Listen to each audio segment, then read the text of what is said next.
Bienvenue dans cette vidéo, je vais vous montrer comment Loïc Boutet, dirigeant de l'entreprise 5000.dev, est passé de 1 à 7 signatures par mois en moins de 60 jours sans générer un seul lead de plus. Restez bien jusqu'à la fin de cette vidéo pour que je vous montre toute la méthodologie qu'on a mis en place avec Loïc pour lui faire arriver et atteindre ce résultat-là. Le problème qu'il avait au départ, c'était pas du tout un problème de lead, c'était sa manière de faire avancer les opportunités. Donc le point de départ, comme je le disais, c'est que avant notre travail, il avait déjà de l'activité commerciale. Loïc, c'est un entrepreneur qui avait déjà une entreprise avant celle de 5000.dev. Il était monté jusqu'à 50 développeurs dans sa société, donc il avait déjà eu du succès, réalisé énormément de missions. Donc, dans sa nouvelle activité de 5000.dev, il avait des leads qui entraient déjà, il avait des rendez-vous qui avaient lieu, il rencontrait pas mal de personnes qui étaient intéressées par son application, par son produit, qui est de développer une application en 15 jours pour un prix de 5000 €, tout compris. Il avait déjà il y avait de l'intérêt en face de la part de ses prospects, mais pendant l'entretien, la décision n'avançait pas du tout. Il faisait beaucoup de premiers rendez-vous et à l'issue de ces premiers rendez-vous, il n'y avait pas de suite. Quand il relançait ses prospects, il n'y avait aucun impact derrière les relances. Et donc, le pipeline se remplissait, mais il n'y avait pas véritablement de conversion. Donc, en fait, Loïc, il se retrouvait à faire rendez-vous sur rendez-vous sans signer de contrat de son produit 5000 dev. Le résultat après l'accompagnement, ce qu'on a vu ensemble, c'est que Loïc est passé de 1 contrat à 7 contrats signés en un seul mois, chaque contrat d'une valeur de 5000 €. Ça veut dire qu'il est passé de 5000 € à 35 000 € dès le mois suivant. Là où Loïc ne signait qu'un seul contrat avant qu'on démarre l'accompagnement. Donc son taux de closing a été multiplié par 5 et c'est 80% de closing sur les opportunités qu'il avait qualifiées au cours du premier mois où je l'ai accompagné. Et il n'a pas généré un seul lead de plus.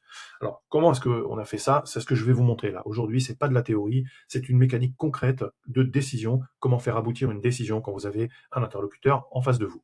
Pourquoi Loïc perdait les deals malgré les rendez-vous? C'est ce qu'on va voir. Pourquoi le problème n'était pas du tout l'acquisition? Et souvent, j'entends dire, j'ai pas assez de leads. En réalité, les entrepreneurs, les sociétés, elles ont des leads, mais s'il n'y a pas de conversion derrière, bah, c'est comme s'ils n'avaient pas de leads finalement. Et donc, le problème, il est déplacé vers, j'ai pas assez de leads, vers, je n'arrive pas à faire de la conversion. Pourquoi parler produit trop tôt par rapport à Loïc? Bah, ça plombait complètement ses ventes dès qu'il se mettait à parler de son produit 5000.dev. Comment faire avancer une vraie décision? Ça, c'est quelque chose que je lui ai montré, que je vais vous montrer aussi aujourd'hui, pour que vous puissiez faire exactement la même chose. Et pourquoi en B2B? Bah, le client, c'est pas seulement la personne que vous avez en face de vous, mais c'est aussi l'organisation, c'est-à-dire l'entreprise dans laquelle il travaille, et c'est ce qu'on va voir ensemble. Le vrai problème, c'était pas du tout un problème de lead, comme je le disais. Donc, c'est d'abord l'entretien, il partait beaucoup trop vite sur la solution. L'enjeu business n'était pas assez visible. Ça veut dire concrètement que Loïc, il parlait technique, il parlait besoin avec son prospect, mais derrière, l'enjeu du business, du vrai pourquoi, n'était pas du tout identifié. Donc, il n'y avait pas de statu quo et de coût du statu quo qui était mis en relief et n'était pas du tout ressenti par ses prospects. En gros, le prospect, il trouvait le produit intéressant, mais par contre, derrière, bah, il y avait un vrai problème de pourquoi j'irais et pourquoi je dépenserais 5000 € pour cette application par rapport à mon propre objectif. Donc la décision n'était pas du tout sécurisée après le call, et c'est la raison pour laquelle bah, les relances ne fonctionnaient pas. La première fuite, comme je le disais, donc c'est le fait de parler produit beaucoup trop tôt. Le prospect demande à voir la solution, et le dirigeant, donc Loïc, il suivait cette demande-là, et au bout de quelques minutes de l'entretien, il lui montrait, commençait à faire des descriptions techniques, comment ça va fonctionner, etc. En fait, le problème, c'est que la plupart du temps, Loïc parlait du comment faire avant d'avoir véritablement compris pour quelles raisons et pourquoi et quel enjeu business il y a derrière ce rendez-vous, cette volonté de rencontrer Loïc et de parler de ce produit-là.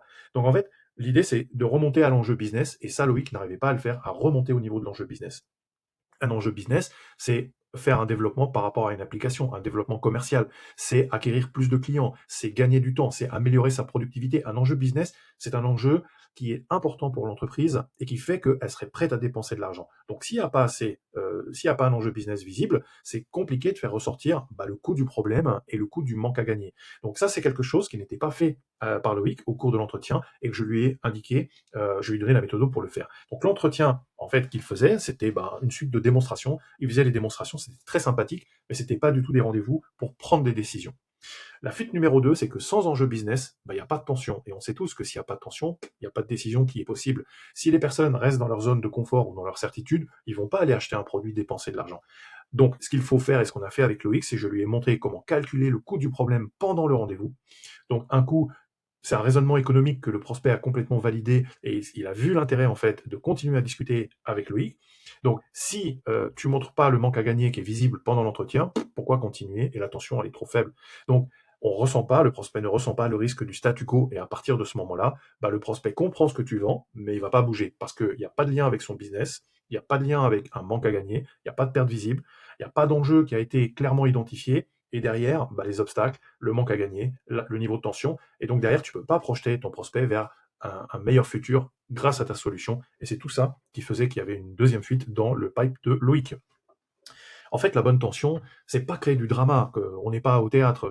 La bonne tension, on est en B2B, donc on a des décideurs. Ça veut dire rendre le problème complètement visible, rendre la perte complètement visible. Et ça se fait grâce à des questions que j'ai montrées à Loïc, sur des questions sur le mode de fonctionnement, sur ce que la personne recherche, etc. Donc, il a réussi à quantifier le coût de l'inaction, et il a fait émerger pour chacun de ses rendez-vous, à partir du moment où j'ai commencé l'accompagnement, bah, le manque à gagner pour le prospect en face. Donc du coup, le prospect se disait, c'est vrai que là, je rate des opportunités, c'est vrai que là, je rate des clients, là, je rate du business. Ça serait intéressant de voir comment Loïc peut m'aider, en fait, à franchir ce cap-là. Donc, finalement, quand le prospect prend rendez-vous, moi, je pars toujours du principe que les gens n'ont pas de temps à perdre. Donc, il ressentait qu'il y avait une incohérence dans ce qu'il faisait. Il se disait que la solution de Loïc pourrait l'aider, donc en l'occurrence une application développée en 15 jours pour 5 000 euros. Il avait simplement besoin de savoir et qu'on lui confirme que son intuition était la bonne et que bah, finalement l'attention elle existe et qu'il y a un vrai manque à gagner. Et c'est là où le rôle de l'expert devient fort. C'est pas en faisant une démonstration, c'est en voyant des choses que le prospect ne voyait pas ou qu'il voulait qu'on confirme. Donc déjà, par rapport à cette vidéo, si tu te reconnais déjà là-dedans, bah, le problème n'est peut-être pas tes leads, hein, c'est peut-être la manière dont tes rendez-vous font avancer cette décision. Tu peux déjà réserver un échange avec moi. On regarde ensemble tranquillement ton pipeline, où est-ce que ça bloque, ta façon de vendre, ce qui empêche tes prospects de décider et ce qu'il faut changer bah, pour générer plus, sans générer plus de leads, pour pouvoir signer plus de deals en fait. Voilà, tu peux faire ça. Je continue sur la vidéo, donc en B2B. Ce qu'il faut comprendre, c'est qu'une fois que tu as fait un bon premier rendez-vous, c'est ce que Loïc est arrivé à faire, bah, c'est que le client, c'est pas seulement la personne que tu as en face de toi, le client, c'est l'organisation.